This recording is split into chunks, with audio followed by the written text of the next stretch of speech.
주님께서 주신 말씀은 마가복음 10장 44절 45절입니다.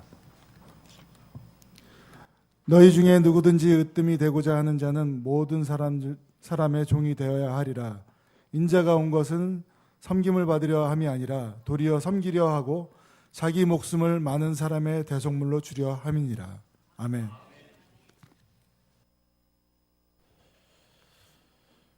오늘 아침은 하나님의 아들이신 예수 그리스도께서 이 땅에 육신을 입고 내려오신 일을 기뻐하면서 축하하는 특별한 예배 시간입니다. 온 성도들이 그리고 유치부, 아동부, 중고등부, 다니엘 공동체 그리고 모든 성도들이 다 함께 모였습니다. 이 자리에 주님께서 아버지 하나님께서 성령님께서도 우리와 함께 임재하셔서 함께하여 주시는 줄로 믿습니다. 말씀을 통해서 우리 주님께서 이 땅에 오신 그 귀하신 사랑을 다시금 믿음에 새기며 그 믿음으로 살아가기 위해서 늘 힘쓰는 우리 모두가 되도록 새 은혜로 채워주시기를 간절히 바랍니다. 오늘 말씀의 제목이 베들레헴에 나타난 성탄의 신비라. 아기 예수께서 베들레헴에 태어나셨습니다. 사실 예수님께서 처음 오시는 사건의 장소는 베들레헴입니다. 베들레헴. 오늘 그 베들레헴에 나타난 성탄 거룩한 탄생입니다. 그 모든 일들은 신비로 가득 채워져 있다. 저는 그렇게 생각합니다. 신비라고 하는 말을 우리가 어떻게 받아들여야 할까? 국어사전에 보면 보통의 이론이나 상식으로는 이해할 수 없을 만큼 매우 묘한 일이다. 신비를 그렇게 설명하고 있습니다. 결국 신비라고 하는 건 우리 잘 모르는 일인데 비밀한 일, 비밀한 것을 의미합니다. 비밀이란 말은 무슨 뜻을 가지고 있을까요? 숨기어 남에게 공개하지 않는 일, 공개가 잘 되지 않는 일이든 이렇게 숨겨져 있어서 국어사전의 설명입니다.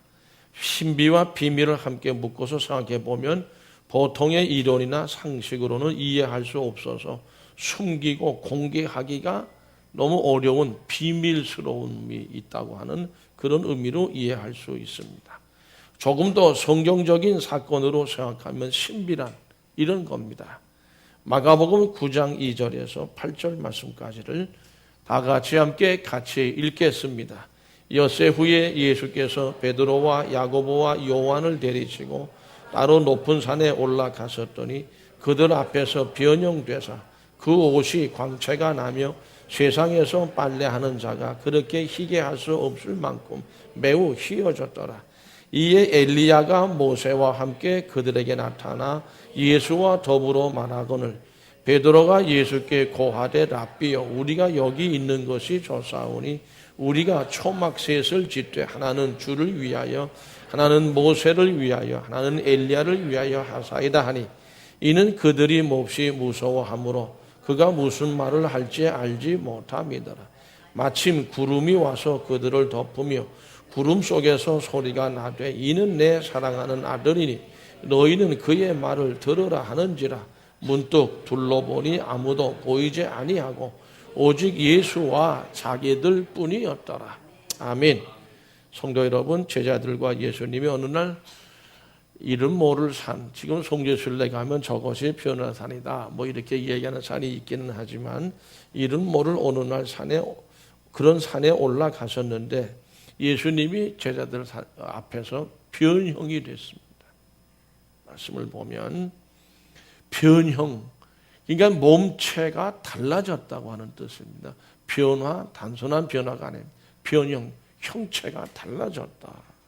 이게 첫째 신비입니다. 우리 인간의 육신이 어떻게 변형이 되어질까요? 성형수술하면 좀 변형이 되어질려나? 얼굴이 뒤면, 화상을 입으면 그 변형됩니다. 그런 것처럼 그런 것일지 모르지만 어쨌든 모르기 때문에 그건 신비예요. 제자들이 목격하는 모습. 그리고 겉모습은 옷이 광채가 나고 세상에서 빨래하는 자가 그렇게 희게 할 수 없을 만큼 옷이 휘어졌다. 이게 두 번째 신비입니다. 빨래를 해도 그렇게 희게 할 수 없다. 우리가 잘 모를 일입니다. 비밀입니다. 두 번째 신비입니다. 엘리야가 이미 오래전에, 너무도 오래전이에요. 그때 모세와 함께, 모레도 오래전뿐입니다. 그들에게 나타났다. 그리고 예수와 더불어서 대화를 나누어, 제자들은 그것만 지켜봤어요. 예수님과 엘리야하고 모세가 대화를 나누었다. 여러분, 이거 우리가 잘 알 수 있습니까? 잘 설명되어 줄 수 있습니까? 잘 설명되어 줄 수 없는 일들입니다. 현상입니다. 세 번째 신비입니다. 제자들은 무서웠습니다. 근데 무슨 내용으로 대화하는지를 몰랐습니다. 근데 베드로는 뭔지도 모르고 무서워하면서도 하는 말이 여기 있는 것이 좋겠습니다. 초막셋을 짓겠습니다. 여기서 살면 안 될까요? 뭔지도 모르고 그랬어요. 그런 말을 했어요. 네 번째 신비입니다. 정말 이건 정말 우리가 모를 일들입니다. 근데 구름이 몰려오면서 소리가 났습니다. 구름이 덮여왔다. 그랬어요. 그리고 소리가 나는데, 이는 내 사랑하는 아들이, 너희는 그의 말을 들으라. 누구의 음성이었을까? 몰라요. 하나님의 음성이었을까요? 아마 그럴 거라고 짐작은 합니다. 왜냐하면 너희는 내 사는 아들이니 하나님일 거라고 생각해요. 너희는 그의 말을 들으라. 근데 이 소리는 어떻게 했어요? 엘리야하고 모세하고 예수님이 대화하신 내용은 말은 못 알아들었어요. 또 무서웠어요. 근데 이 말소리는 알아들었어요. 하나님이 말씀하시면 우리가 알아들을 수 있습니까? 하나님이 우리에게 알아들을 만한 말로 말씀하시면 알아들을 수 있지만 하나님이 무슨 언어를 갖고 있는지 우리는 몰라요. 신비입니다. 다섯 번째 신비입니다. 문득 둘러보니 뭔가 좀 환상 속에 있는 것 같은 생각인데 정신이 번쩍 나서 둘러보니까 이게 어떻게 된 일인가? 아무도 보이지 않았다. 오직 예수와 자기들만 있다. 그럼 지금까지 보고 들은 거는 뭐예요? 몰라. 모르기 때문에 그거는 비밀이고요. 그거는 뭐예요? 신비야. 근데도 눈으로 봤고 들었고 그랬어요. 지금까지 본 것이, 들은 소리가 무엇인가? 야, 이거는 신비로운 일이다. 신비다. 신비입니다. 굉장한 신비. 이게 신비예요. 예수님이 이 땅에 오시는데 베들레헴에, 우리 지난주에 다 베들레헴에 대한 말씀을 함께 나누었습니다. 하필이면 베들레헴이냐 이게. 그 베들레헴에 나타난 성탄은 변화산에서보다도 더 큰 비밀스러움으로 가득 찬 엄청난 신비의 사건이었다는 거죠. 그러면 성도 여러분, 베들레헴에서 예수 그리스도께서 아기로 탄생하셨는데 탄생하신 하나님의 아들에 대한 베들레헴에서 나타난 신비는 어떤 것들일까요? 저는 그 신비로움을 감추는 것, 비밀스럽게 쏙 잡아넣어서 감추어 버리려고 하는 것이 아니라 공개하고자 합니다. 첫 번째, 하나님의 아들이 하늘로부터 이 땅에 오셨다는 겁니다. 우리는 하늘로부터 내려왔습니까? 여러분들이나 저나 그렇게 표현하지 않습니다. 그런데 하나님의 아들, 그 아들은 하늘로부터 이 땅에 오셨다. 믿으시면 아멘. 45절 말씀 다 같이 읽어봅니다. 인자가 온 것은 섬김을 받으려 한 것이 아니라 도리어 섬기려 하고 자기 목숨을 많은 사람의 대속물로 주려 함이니라. 인자가 온 것은, 하늘로부터 이 땅에 온 것은 이 표현, 메시아가 하나님의 아들이신 예수 그리스도께서 하늘의 영광을 버리고 이 추한 이 땅에, 죄 많은 이 세상에 오셨습니다. 죄 많은 세상으로 하나님은 죄인들을 따라서 하실까요? 찾아오시는 하나님. 추한 세상을 구원하시고 추한 인간들을 만나기 원하셔서 죄악된 세상을 찾아오시는 하나님을 나타냅니다. 세상에 어떤 종교가 찾아오는 종교가 있습니까? 없습니다. 불교, 다른 어떤 이런, 여러분 불교는 그래요. 사람이 찾아 나가는 거예요. 찾아 올라가는 거예요. 부처가 되기 위해서 계속 뭐 돌을 닦는다, 뭐 수도한다, 뭐 수련한다. 이게 다 인간들이 찾아 올라가는 거예요. 부처의 세계를 향해서 올라가는 거예요. 이 땅 위에 있는 어떤 종교를 하더라도 위로 올라만 가려고 하지 내려오는 종교는 없고 내려오는 신도 없고 내려오는 신앙도 없어요. 모든 인간들도 위로 올라가려고만 하지 내려오는 경우는 없습니다. 종교인들이라는 사람들은 한번 생각해봐요. 신의 세계로 약간 올라가려고 해요. 아담과 하와도 신이 하나님이 되고자 했었어요. 사람은 다 그렇습니다. 신령한 사람이라는 의미는 무슨 뜻이냐 하면은 내가 신처럼 올라가서 보였다. 신처럼 됐다. 그런 뜻이에요. 신의 세계로 올라가려고 이 땅에 머무려고 하진 않습니다.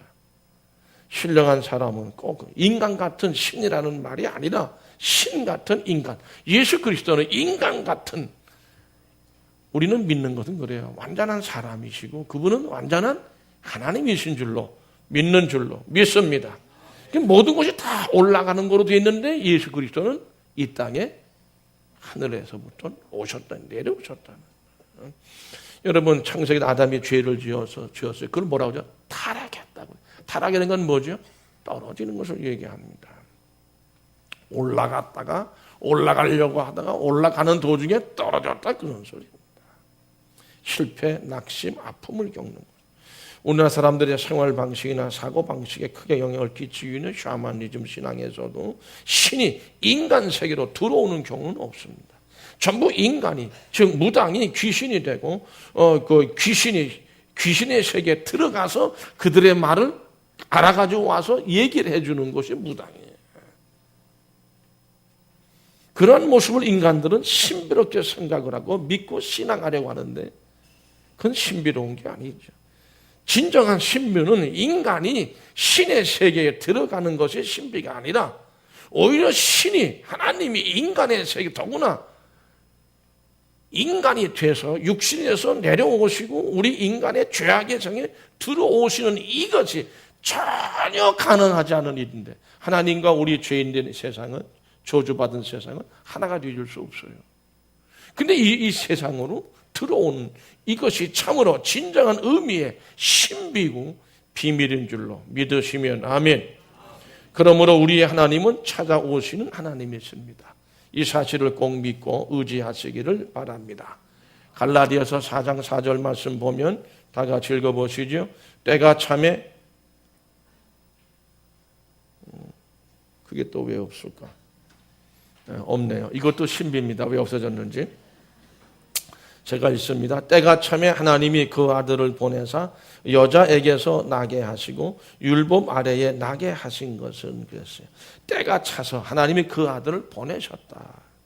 하나님께서 이 아들을, 그의 아들을 세상으로 보내신 겁니다. 그래서 주님께서 우리에게 이 땅으로 오시게 된 거죠. 놀라운 신비. 하나님이 하나님의 아들을 우리에게 보내셨어요. 베들레헴에 태어나신 이 아기 예수는 성탄의 이러한 신비를 간직하고 있는 것입니다. 우리는 이 신비를 에이 뭐 그런 거야, 그럴 수 있지, 이게 아니라 신비로 받아들여야 될 줄로 믿습니다.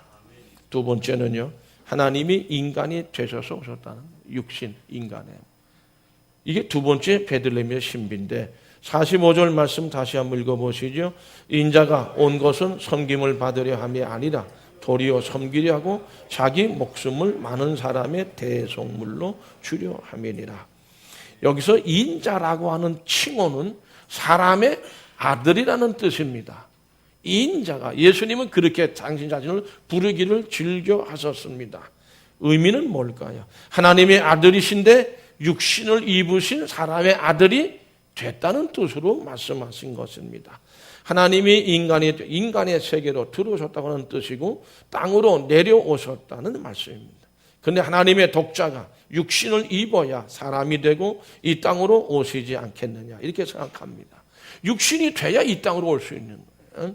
그 일이 신비로운 일이라는 것이죠. 그런데 우리가 인간으로서 생각해 보면 하나님이 어떻게 인간으로 오실 수 있을까? 우리의 이성으로, 머리로, 생각으로 아무리 얘기하려고 해도 얘기하기가 어렵습니다. 그렇기 때문에 신비다. 이 신비의 현장이 베들레헴이라고 하는 것이죠. 요한복음 1장 14절에서 같이 읽어보실까요? 말씀이 육신이 되어 우리 가운데 거하심에 우리가 그의 영광을 보니 아버지의 독생자의 영광이요 은혜와 진리가 충만하더라. 말씀이 육신이 됐음을 믿습니다.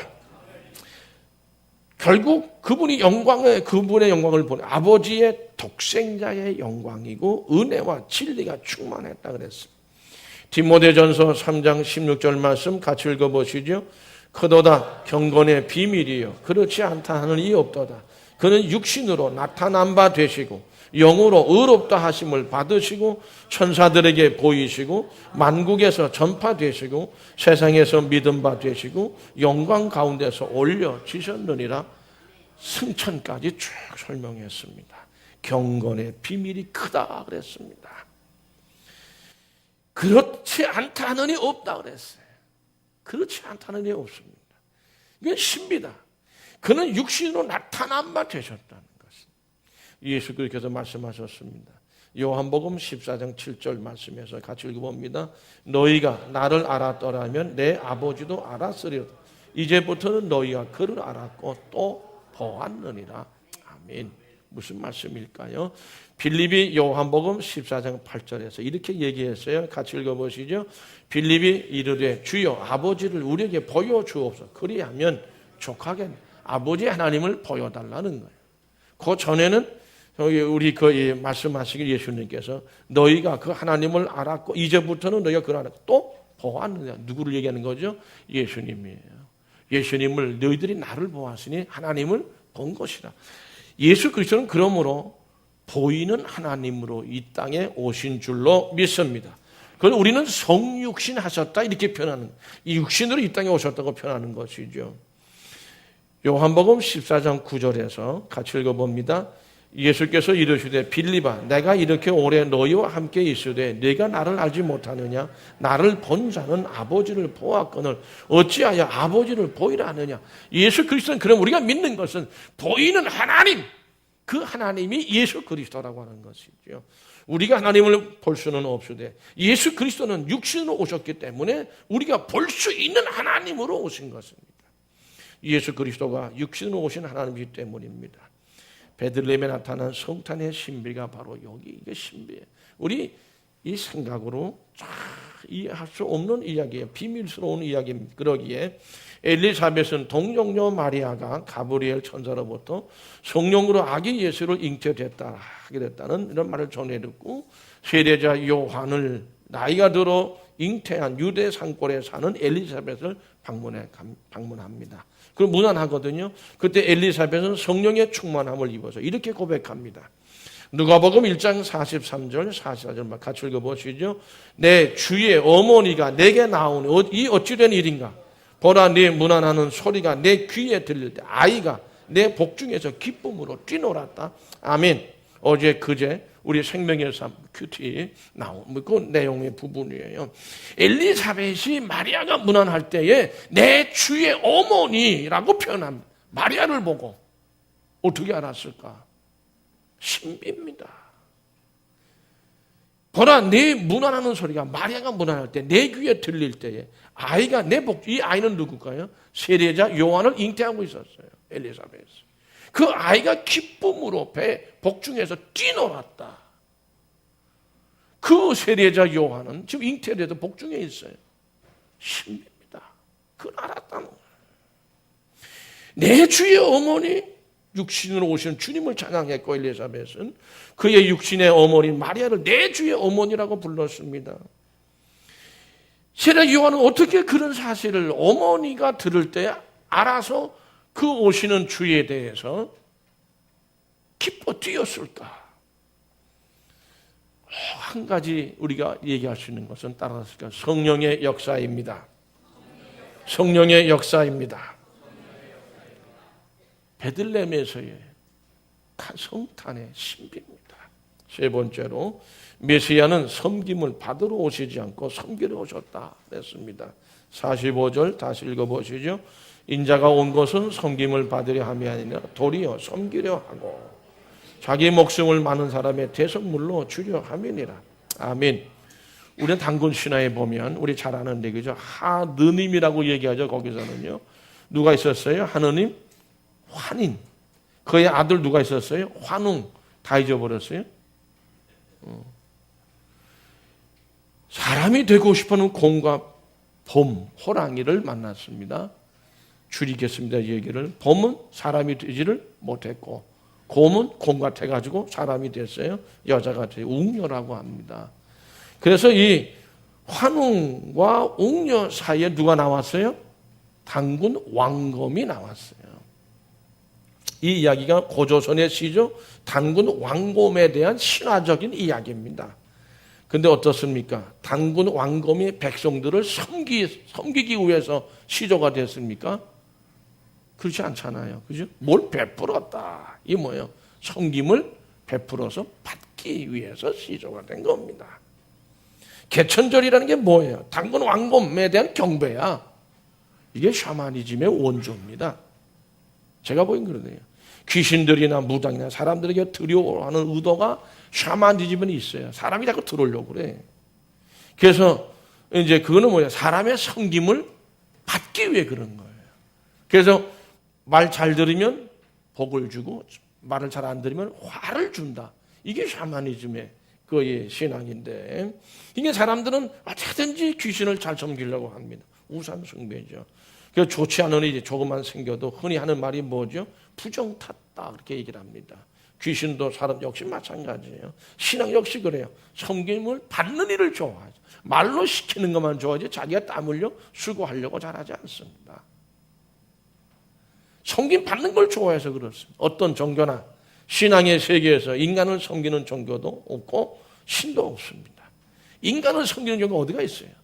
그런 신도. 근데 신의 아들이, 하나님의 아들이신 메시아가 예수 그리스도 인간을 섬기기 이 땅에 오셨다.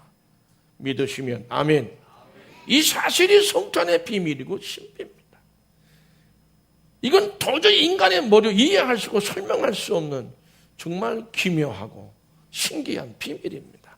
하늘의 권세를 가지고 오신 하나님의 아들이 죄로 인해 죽을 수밖에 없는 인간들을 섬긴다고 하는 것은 신비라는 말밖에 달리 설명할 단어도 없습니다. 네 번째는 대성물로 주시게 오셨다는 것이 네 번째 신비입니다. 45절 다 같이 한번 읽어보실까요? 인자가 온 것은 섬김을 받으려 함이 아니라 도리어 섬기려 하고 자기 목숨을 많은 사람의 대성물로 주려 함이니라. 아멘. 섬김의 핵심적인 내용은 자기 목숨을 많은 사람의 대성물로, 죄의 값으로 지불하기 위해서 함이니라. 이런 말씀이죠. 이 말씀을 꼭 믿음 속에 새겨 또 잊지 아니하고 변질되지 아니하고 충성과 헌신을 다하는 믿음의 사람들이 되실 수 있기를 바랍니다. 왜냐하면 이 말씀이 신비의 말씀입니다. 사람의 대속물로 하나님께서 인간의 죄는 희생 제물 대신 지불하시는 값입니다. 어느 종교에서 신은 제물을 받는 대상으로 되어져 있지 사람들을 섬기는 대상으로 되어 있지 않습니다.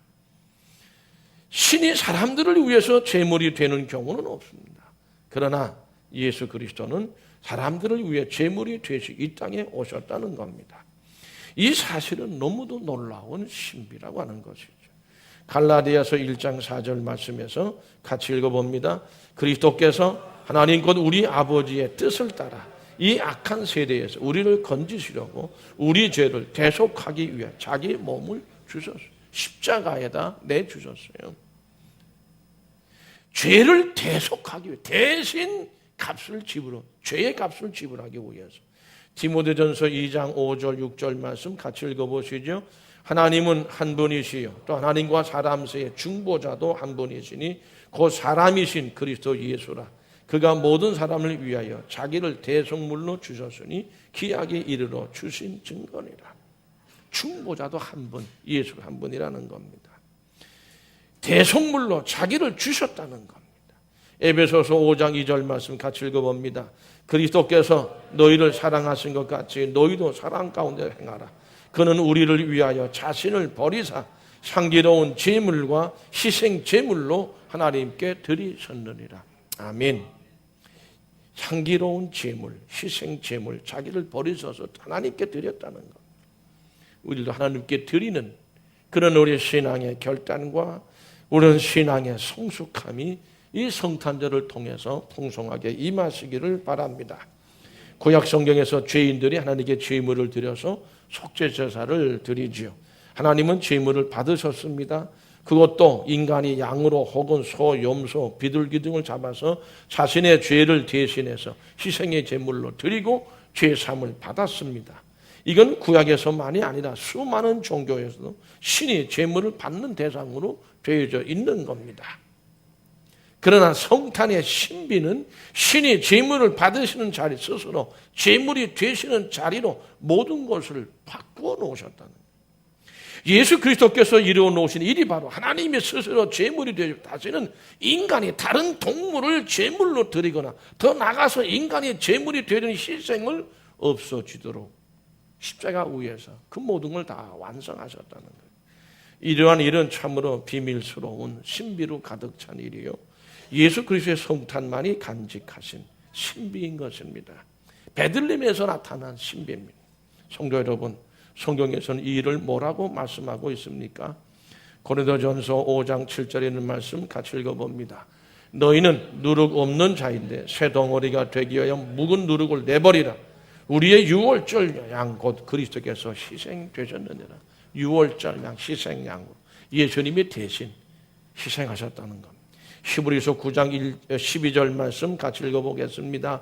염소와 송아지의 피로 하지 아니하고 오직 자기의 피로 영원한 속죄를 이루사 단번에 성소에 들어가셨느니라. 한 번에 매번 죄 지을 때마다 제물을 바쳐서 피를 흘리고 한 것이 아니라 예수님이 당신의 피로 한 번에 우리들의 모든 과거의 죄와 현재의 죄와 미래의 죄가 다 속죄하신 분이 예수 그리스도인 줄로 믿습니다.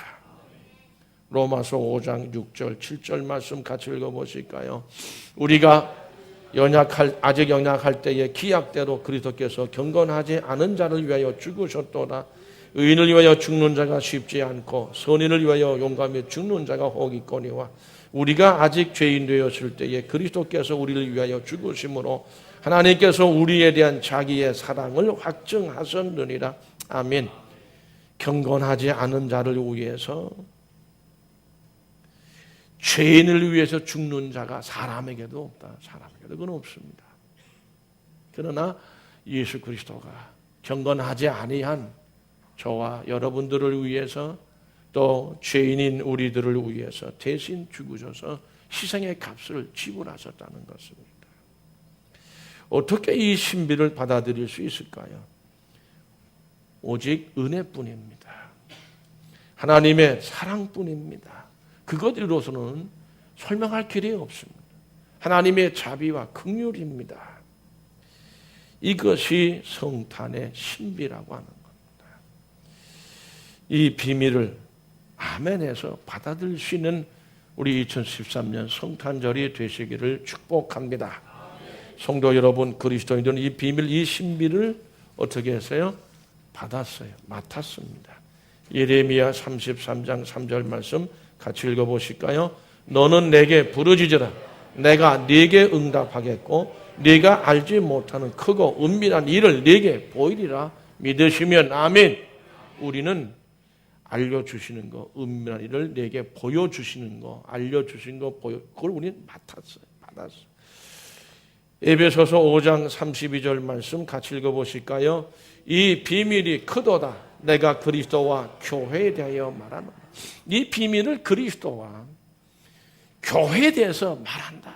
물론 바울의 말씀입니다만은 그렇습니다. 결국 성탄의 신비와 그 큰 비밀을 간직하고 하나님께로 맡은 이들이 우리 그리스도인들인 줄 믿으시면 아멘. 우리가 이러한 성탄의 어떤 생각과 각오를 그러면 가져야 될까요? 섬김입니다. 우리도 섬겨야 됩니다. 대신 걸머지는 대속이죠. 그리고 희생입니다. 우리는 성탄에 이 세 가지를 항상 기억해야 됩니다. 섬김과 대속과 희생이지요. 섬김으로 살아가는 것이 그리스도인이며 남의 짐을 대신 걸머지는 대속적인 삶을 사는 것이 그리스도인의 삶입니다. 그리고 할 수 있는 한 희생적인 삶인 것입니다. 많은 사람들이 이런 말씀을 들을 때 어렵다고 그럽니다. 힘들다고 그럽니다. 대신 걸머쥐려고 하지 않고 섬기는 애들 그저 조금 하고 말으려고 그럽니다. 희생? 더군다나 내가 왜 희생해야 되느냐고 그럽니다. 그러나 우리가 그런 삶을 살고 있다고 한다면, 살 수 있다면 그것은 성탄의 신비의 삶을 사는 것이 되는 줄로 믿습니다. 성탄의 신비, 우리의 삶이 그런 신비의 삶. 많은 사람이 얘기합니다. 어떻게 저렇게 교회만을 위해서 저렇게 봉사하고 헌신하는, 그저 여러분 헌금하는 것도 신비입니다. 아낌없이 헌금, 아낌없이 땀 흘리고 수고하고 멀리서부터 내가 이거 다 신비예요. 이 신비롭지 못한 신앙생활은 뭐예요? 이거 다 피해가는 거예요. 전부 다 피해가는 거예요. 성도 여러분, 고린도전서 4장 1절 2절 말씀 같이 읽어보시죠. 사람이 마땅히 우리를 그리스도의 일꾼이요 하나님의 비밀을 맡은 자로 여길지어다. 그리고 맡은 자들의 구할 것은 충성이니라. 사람이 마땅히 우리를 그 일꾼이요 하나님의 비밀을 맡은 자로 여길지어다. 그리스도인들은 바로 이 성탄의 비밀을 맡은 자들이며, 이 비밀을 맡아서 이 비밀을 간직만 하고 있는 것이 아니라 이 비밀을 따라서 신비의 삶을 살아. 그리고 전파에 충성을 다해야 하는 일꾼들인 것을 또한 기억하실 때 크신 은총을 내려주실 줄로 믿습니다. 이 신비의 삶이 우리의 모든 삶 속에, 우리 온 교회 안에 충만하게 임하시기를 간절히 축복합니다. 기도하시겠습니다. 역사하소서. 우리 아버지 이 땅에 오시고 하늘로부터 육신을 입고 오시고 우리 아버지 하나님 그 은혜 속에서 섬기기 위해 오시고 대속물이 되어 그 신비의 삶을 우리도 살게 하여 주시옵소서.